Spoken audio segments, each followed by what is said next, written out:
নমস্কাৰ দৰ্শকসকল, অমূল্যবাণীলৈ আপোনালোক সকলোকে স্বাগতম জনাইছোঁ। আজিৰ ভিডিঅ'টোৰ বিষয় হৈছে অহাকালিলৈ মানে 12 মে'ত আছে বিশেষ মঙ্গলবাৰৰ দ্বিতীয়টো মঙ্গলবাৰ আৰু আপোনালোকে কৰিব পাৰে ধাৰ মুক্তি বা টকাৰ সমস্যা দূৰ কৰিবলৈ বা ব্যৱসায়ত উন্নতি কৰিবৰ বাবে এটা বিশেষ উপায়। উপায়টো ঘৰত কৰিব, কিন্তু কেইবিধমান বস্তুৰ দৰকাৰ হ'ব, আগতীয়াকৈ যোগাৰ কৰি ল'ব। সামগ্ৰীসমূহ হৈছে এখিলা কলপাত, এগছি ঘিৰ চাকি, অলপমান হালধিৰ গুড়ি, নতুন বা পূজাত ব্যৱহাৰ কৰাহে ল'ব। মচুৰ দাইল 900 গ্ৰাম আৰু 7টা শুকান জলকীয়া গোটা।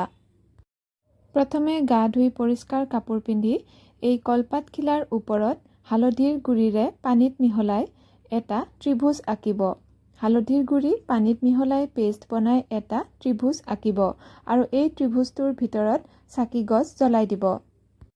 এতিয়া 900 গ্ৰাম মচুৰ দাইল আৰু 7টা গোটা অক্ষত মানে নভঙা নফটা শুকান জলকীয়া আগবঢ়াব। এতিয়া এই বিশেষ মন্ত্ৰটো 1008 বাৰ জপ কৰিব।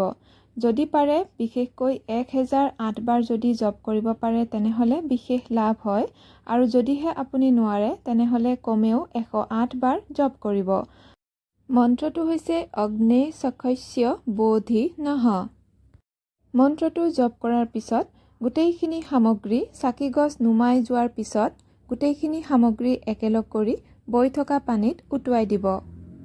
আজিৰ ভিডিঅ' ইমানতে সামৰিছোঁ। ধন্যবাদ।